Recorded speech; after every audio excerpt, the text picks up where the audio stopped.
More and more parents are telling me that their children are emotionally dysregulated. What does it mean? How do we help our children develop self-regulation? Hold it together. Keep it cool. That is our conversation today on the Happy Families podcast. Real parenting solutions every day on Australia's most downloaded parenting podcast. We are Justin and Kylie Coulson. One of the big conversations that I've been having recently with one of our children, I won't say which one because I don't want to embarrass anybody, has involved two words: emotional regulation. Unfortunately, I often remind her of it, Kylie, at the very time that she's dysregulated and she doesn't respond kindly. Has anyone ever told you to regulate better when you've been a bit upset? I was just thinking about the fact that as parents, we're really worried about our kids' inability to be self-regulated, but I'm wondering how many of us are actually very good at doing the same thing. Yeah, we've all got that blind spot, haven't we? Would you just regulate yourself? Seriously, if I've told you once, I've told you 1,000 times, and off we go. I know this is probably a silly question, but we talk about it all the time, this idea of self-regulation. What exactly are you talking about? I don't think it's a silly question at all. If you were to try to define it and you hadn't sat down and looked at a definition, it would be pretty tricky. People would say it's holding it together, I guess, would be the really easy way to define it. My definition of emotion regulation is the ability to either express your emotions or suppress your emotions in an appropriate way for the context so that you can achieve goals that really do matter to you. And this is a really big deal. Like, some people say you shouldn't have to regulate your emotions. You should be allowed to be your authentic self. I think that's a terrible idea. We have to be well socialized. We have to be regulated. There are times where it's absolutely necessary. If you don't regulate, you usually upset people and it doesn't play out well at all. Well, the challenge is, especially when it comes to relationships, I think about our frustration and our anger and our hurt is like this big bucket of black tar inside me. And if I decide to be my authentic self in any given moment, I'm literally just spewing that black tar all over the recipient, whoever it happens to be. Yep. How do I ever think that that is going to benefit our relationship? So, moment of truth. I mean, let's turn the podcast into some therapy for a moment. Literally last night, I was exhausted. I've damaged my knee, so I'm not able to move and get around the way I want to. We had dinner like 2 hours late. The kids were up late. You've been so flat out with a responsibility that you've taken on that we kind of haven't seen you for days. It's almost like it's become a full-time job, but it's all volunteer work and you're not being paid for it or anything. And I miss you. We're not connecting. And finally, at about 9:15 p.m., I told you how I was really feeling because instead of talking to me, you'd laid down on the bed and looked at your phone. And I was just like, ugh, and I did not regulate. That is, my goal, my actual goal was, I miss you and I want to connect with you. I want to be close to you. I really want to just spend time in your presence and soak you up and love everything about the fact that we're married and we love one another. And I expressed it really, really ineffectively. I didn't express it appropriately for the context, and it did not help us to get towards that goal that I had of connecting with you. It drove disconnection. Our children are just as clumsy. And they've got more excuses about it than I do because I've got a PhD in psychology and I'm not supposed to make those mistakes. But here's the interesting thing. We're so focused on helping our kids to be self-regulated, and I wonder how many of us actually spend the time working on ourselves to be regulated. Yeah, and we need it for social reasons. We need, let's say our kids. Let's go back to the kids for a sec. Our kids are playing a game and they get the snake. They're playing snakes and ladders, or they're playing checkers or chess, or they're on a screen playing a game with their friends, and things start to work out poorly. Now, their goal is partly to win the game, but more than that, to have fun. To have fun with their friends. But what happens is they get a bit emotional because things aren't going so well in the game, because they're emotional and the game's not working out. What do?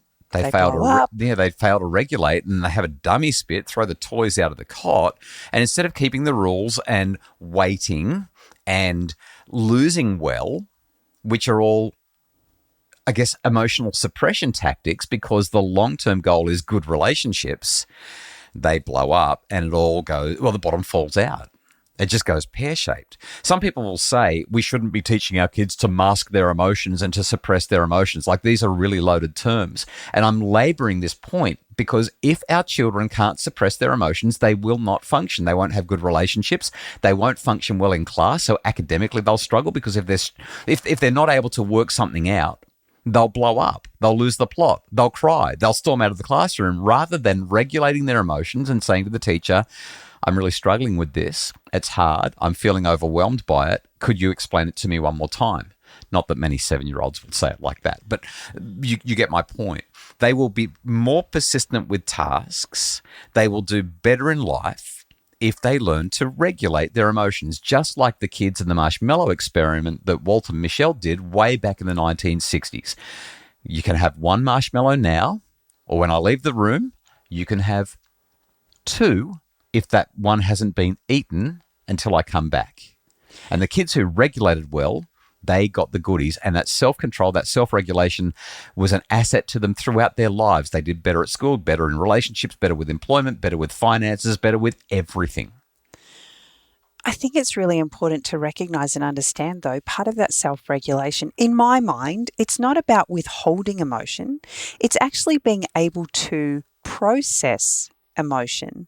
You don't need to verbalize everything that you're experiencing. It's exhausting to be around someone who does. In every moment, to be able to process through it. Yeah. And I love when our 10-year-old will have an outburst and she literally takes herself off to her room, and within 2 or 3 minutes she comes out and she's like, I'm really sorry. I didn't mean to do that. I was just feeling really frustrated. It's interesting that you said our 10-year-old. Because emotion regulation begins to develop somewhere around the age of 3.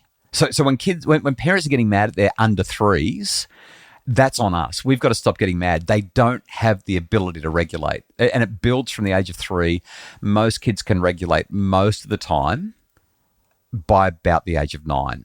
Most kids, most of the time, by about the age of 9. So you're saying a 10-year-old, she's just reached that point where she should be able to regulate most of the time. But if she doesn't, she's got the cognitive bandwidth to calm herself down later and then come back recognizing that she needs to do better in future. Okay, so after the break, 3 ways that we can help our kids to regulate their emotions better.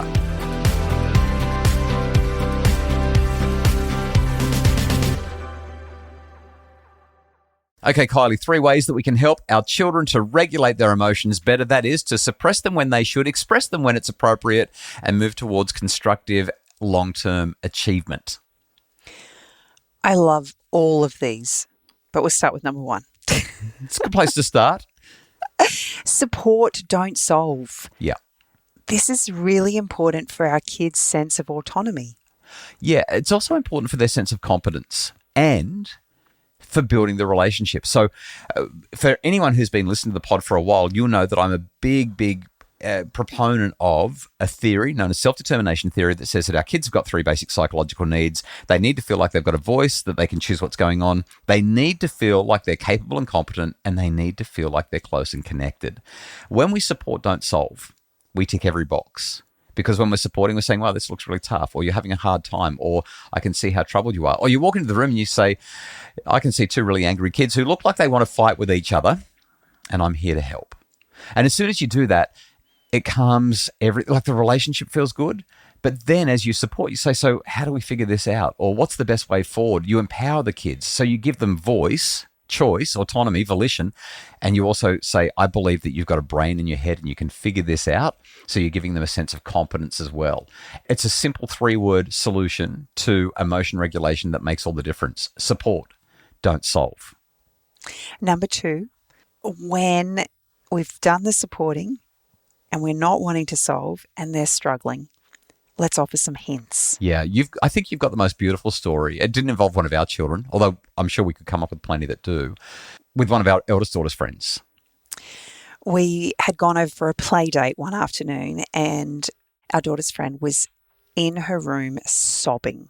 and her mum stated that she wasn't allowed to come out of her room until she'd cleaned it. She'd been given the opportunity to clean it all day. No play date for you until you've done. In our family, I've started saying you don't get the good stuff till you've done the hard stuff. The kids hate it. They hate it. But that's the principle, right? If you want to have the play date, you've got to do the stuff that's necessary first. So our daughter was itching to hang out with her friend, and I thought I might just go down and have a look and see whether or not I can sweet talk this little girl into getting a room done. When I walked into her room, I knew exactly why she was having an absolute meltdown. Yeah. You couldn't see the floor. It was a diabolical mess. For a 6-year-old, complete overwhelm. I don't know about you, but I'm sure that you've experienced jobs where you kind of walk into the room and you go, I don't even know where to start. And that's me as an adult. So imagine a 6-year-old child looking at this space going, where do I start? And an unsympathetic parent might look at their child and say, well, you made the mess. You figured out how to put it all on the floor so you can figure out how to put it away.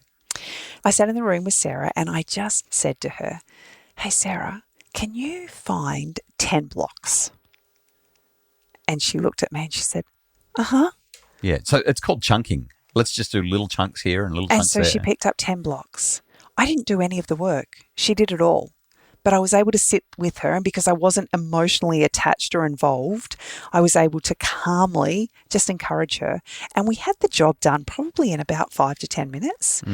And she was calm and she was so excited once she'd done because she obviously could hang out with our daughter. Playtime! But so often we just think that our kids have the capacity to do way more than they're capable of.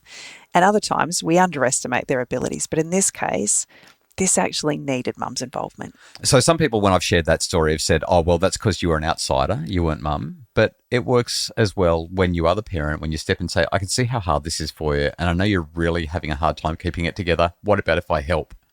You don't actually do the work. You just offer those hints. You provide a little bit of gentle guidance, and that's where the results come. The third one's a really simple one. Read the room. So if your child is dysregulated, have they eaten? What time of day is it? Do they need sleep? Is there any additional stress in their lives? I mean, if we go back to my therapeutic moment a minute ago, I was tired, I was stressed, I was missing you. We'd eaten super, super late and nothing was quite right. And I was dysregulated. But if we follow these three things, support, don't solve, offer hints, and read the room, we're going to find that our children will be more regulated. And when they're not, they've got a gentle place to fall. So perfectly said. That's the take-home message. Be there for them, especially in those moments. They need your connection when they, quote-unquote, deserve it the least. Of course, they deserve it all the time because you love them and they're your kids. The Happy Families podcast is produced by Justin Rulon from Bridge Media. More information and more resources to make your family happier can be found at happyfamilies.com.au.